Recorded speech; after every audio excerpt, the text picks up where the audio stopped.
Hi guys! Welcome to my vlog. So for today's video, samahan niyo ako bigyan ng reaction ang isang video na galing kay Goosebumps Top 5. So, before we start, hingi lang ako ng konting assistance, no? To like, share, subscribe our channel. Konting suporta, maraming salamat po. At syempre, yung mga wala pa dyang kape, i-ready nyo na para mas intense ang ating panonood.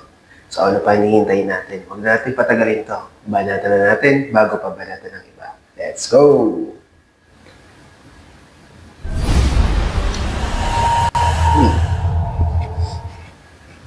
Top 5 Ghosts Caught on Tape. Danger of Unknown. Nakakatakot yung boses ni Ang Goosebumps. pag-ghost hunting sa mga abandonadong lugar, minsan hindi lang panganib sa mga multo o mga elemento ang pwede mong makuha. Bawat lokasyon at bawat pag-iimbestiga may kakambal na panganib. Katulad ng nangyari sa dalawang investigators ng Unknown Worlds TV. May nangyari sa kanilang pag-iimbestiga na sa isang kurap lang ay mapapatakbo sila para sa kanilang buhay.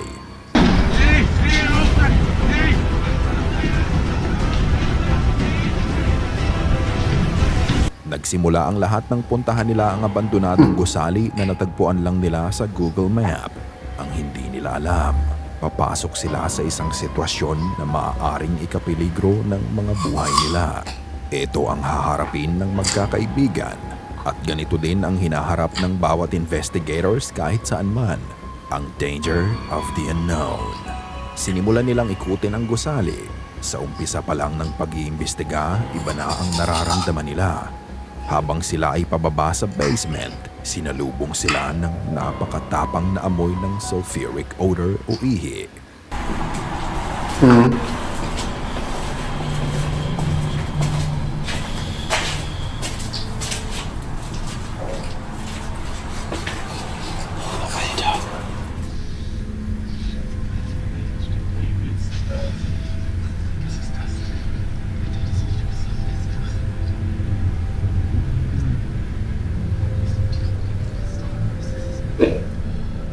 Ipinagpatuloy pa din nila ang pag-iimbestiga. Hindi nila alintana ang maaaring mangyari sa kanila. Habang nag-iikot sila, may napansin silang kakaiba sa kwartong pinasukan nila. Nakaramdam sila ng kaba nang nag-udyok sa kanila na huwag nang magpatuloy pa. Ngunit habang bumabalik sila patungo sa exit, may mangyayari na bubulaga sa dalawa.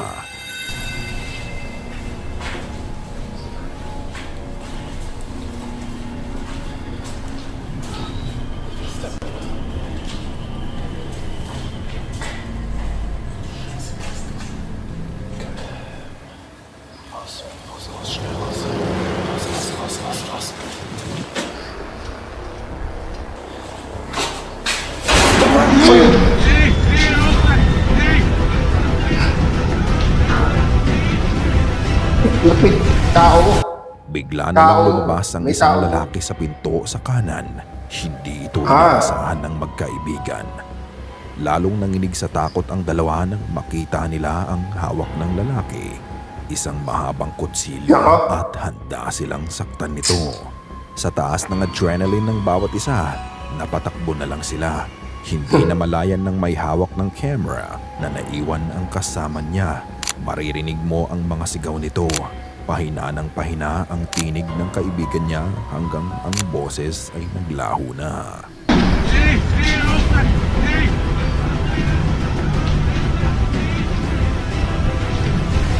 Mabuti na lang na depensahan ng kasama niya ang sarili niya. Matapos ang ilang minuto, parehas silang nakalabas ng gusali ng ligtas. Ito ang katotohanan. Dahil ang mga multo o mga masasamang espiritu, hindi kanila kayang saktan. Pero ang mga tao, kapag nabigyan ng pagkakataon, kaya kang saktan at ang maaaring kapalit nito ay ang iyong buhay. Just go.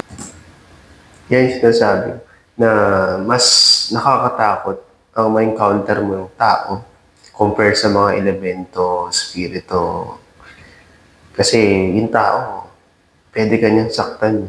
Literally saktan. Tulad nun. Good thing, nakaligtas silang dalawa. Diba? Paano kung madali sila? Diba?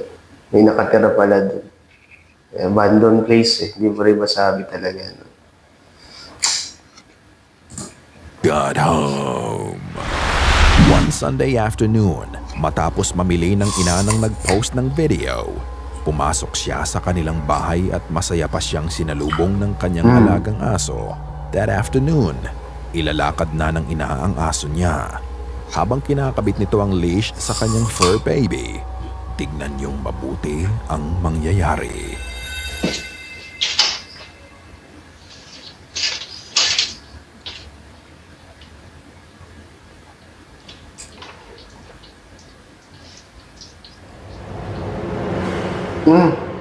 May shadow sa Mabuti flooring. ang papasok sa hallway. Nang kinakabit na ng kanyang ina ang leash ng aso, makikita Saan dumaan? ang anino na dumaan sa sahig. Parang may dumaan sandali sa harapan ng light source, kaya nabuo ang anino, pero ayon sa uploader, walang bintana sa kaliwa ng camera. Hati ang opinyon ng mga viewers dahil ito ay mukhang totoong anino ng tao compared sa mga shadow people. Sinubukan na din daw nilang i-recreate ang video pero hindi nila magawa. Ano sa tingin nyo mga ka-goosebumps? Totoo o nagkataon Posible, lang no? oras na yon? Na totoo Ikaw na na may ang shadow. bahalang humusga. The activity around. Ang mga videos na mapapanood nyo ay posted 12 years ago sa isang lumang channel sa YouTube. Ito ay meron lamang 8 video at nakasentro lang ito sa kanyang anak. Magkasama sa bahay ang mag-ama. Ayon sa tatay, haunted ang kanilang bahay. Gabi-gabi Yung kulit ng tatay. Ginawa ng mga video clips yung anak niya. Yung mga paranormal na mga nangyayari. Kasi na-upload niya. na lang silang nakakarinig ng mga kalampag at paggalaw dito. Gamit ang video cam, sinimulan niyang i-document ang mga nangyayari sa loob ng bahay. Isang hapon, makikita ang mag-ama sa kanilang kwarto nang magkaroon ng malakas na pagbangag.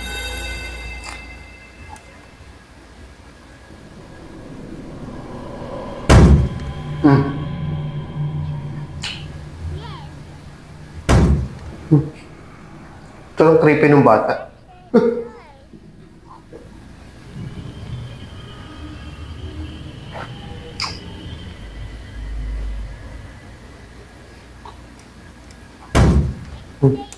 Maririnig ang malalakas na kalampag sa bahay.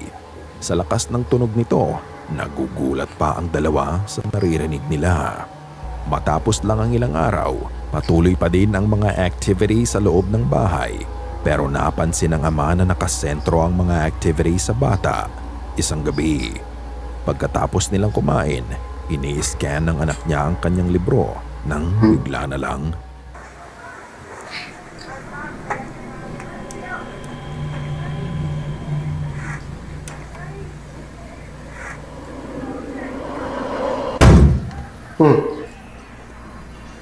Oh, takot tuloy yung bata. Uy! Kusang linis.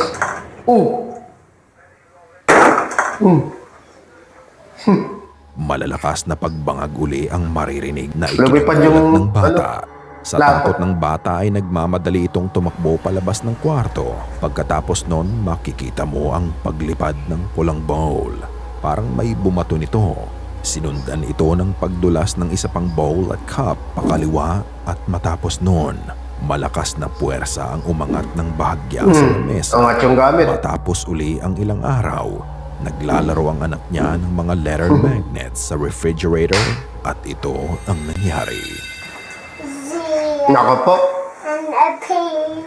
Bakit ganun ang creepy ng bahay? Oh, Joe. Nako, baka may magsulat pa dyan sa rep. Hearing a spell. Or Wade. Yeah. Z. And a P.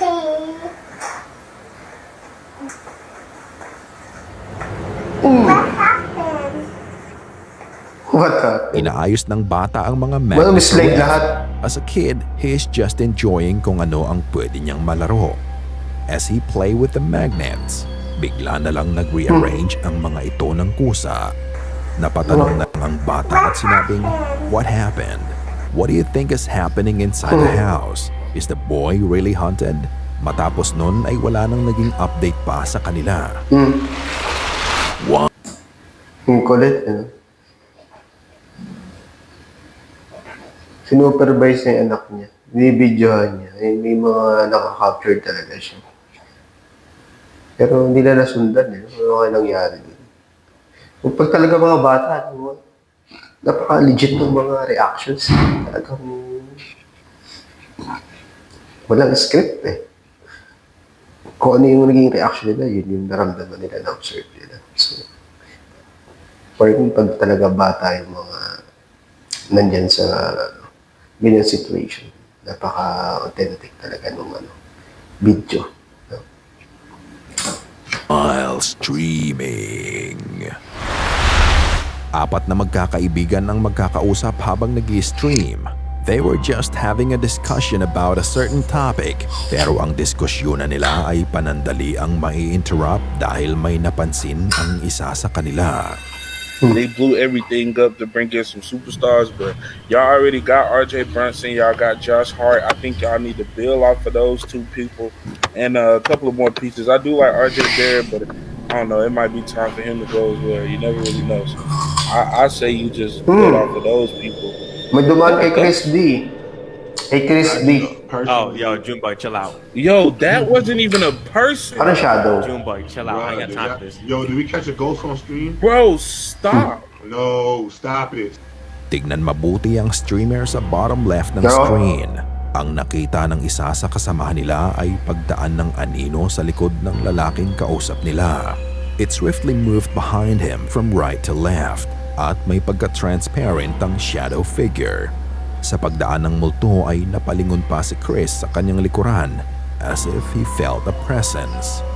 Sinabihan pa niya ang mga kausap niya na mag-chill dahil mag-isa lang siya sa bahay. Nang reviewin ng kasama nila ang video, eto na lang ang naging reaction niya.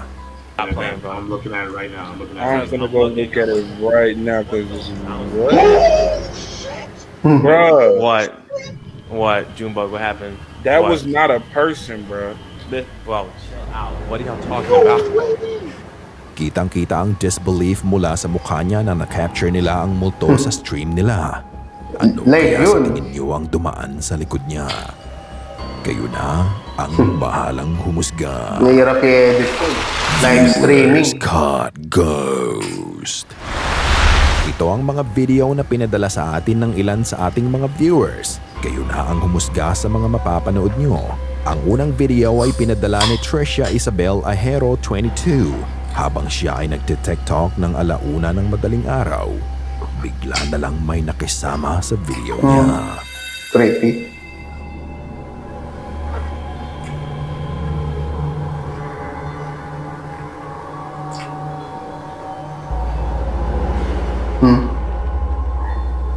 Makikita ang paglabas ng pale-looking face sa likod niya. Parang gusto ding maki-TikTok nito. Ang susunod naman ay nanggaling kay Jen Camero 21. Ito ang sabi niya. Nakuhanan po ng CCTV motion detector mga bandang 12 a.m. Ano ito? Dito sa Luacan, Baguio City.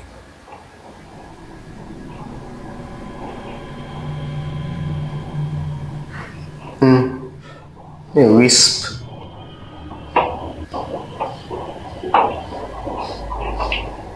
Lumabas ang isang Moving mist. napakaliwanag na orb sa gawing tubo sa kanan. Maririnig mo din ang mga kalampag sa background. Ano sa tingin nyo? Orb o bug lang na nakuha sa CCTV nila? Ito namang susunod Pwedeng na insekto. video ay pinadala ni JR 730. Gabing-gabi na yon, gising pa ang dalawa kong makulit na pamangkin at naglalaro sa PC nila. Medyo nag-aaway sila dyan dahil sa games. Naisipan ko kumuha ng video sa old phone ko at may nakita akong shadow figure sa screen door.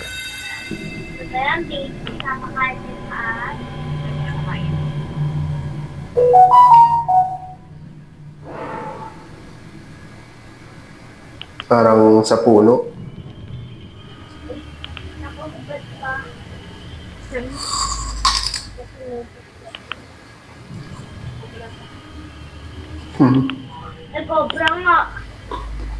Lego. Parang Black Witch ang nakasilip sa kanila sa bintana. Pinapanood sila habang naglalaro. Makikita ang mukha nito na parang may sinasabi. Another video was sent by Hedaya Anwar. Nagve-video po ako as usual kapag kumakain ako. Then nire-review ko yung video saka ko nakita yung multo sa likod ko.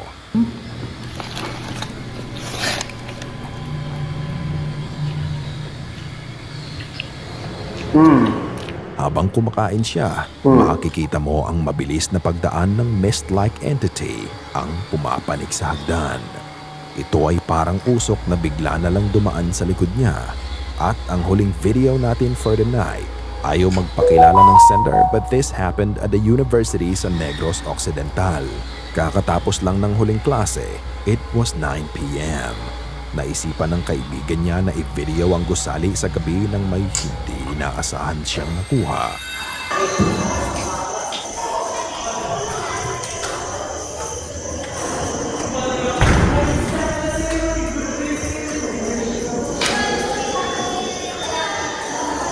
Makikita ang itim na bata ang tumatakbo sa third floor ng gusali. Napakabilis ng kilos nito. Kapag i-zoom in, madidistinguish mo pa ang ilang Bata na parte ng naman. katawan ng bata. Para lang tong nag-glide from left to right. Ayon sa sender, ang ground floor lang ang bukas para sa night class. Naku po. Kaya walang ibang tao May tao na doon. sa taas ng building. At bawal din magpapasok ng bata sa campus. Lalong-lalo na sa oras ng gabi. At ang mas nakakapagtaka, hindi lang iisang multo ang na-capture niya sa short video na ito. Tignan sa simula ng video, makikita mo ang classroom sa harapan ng nagve-video ang papundi-pundi ang ilaw. May dalawang itim na aninong nakatayo sa loob ng classroom, isang malaki at isang maliit na anino. Sa muling pagsindi ng ilaw at pagpan niya ng camera sa kanan, ang dalawang anino ay bigla na lang nawala. Ano sa tingin nyo ang nahagip ng camera niya? Naniniwala ka bang haunted ang university na to sa Negros Occidental? Ikaw na ang bahalang humusga. Posible talaga, no? Yung may mga ganun kang makikita, mararamdaman sa mga establishment na katulad ng schools, no? So, hindi mo mawala yan, no? Ano pa, yung mga hospitals, and even yung mga condominiums, no? Hindi mo mawala talagang nandiyan yung mga yan. It's up to us na lang on how we will ignore or kung talagang gusto mo or passion mo talagang i-discover ano ba yun, mga ano, papakita na yun, what are the signs ba, what they need.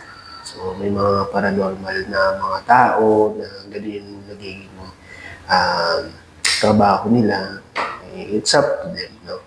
So iba-iba yung ating perspective.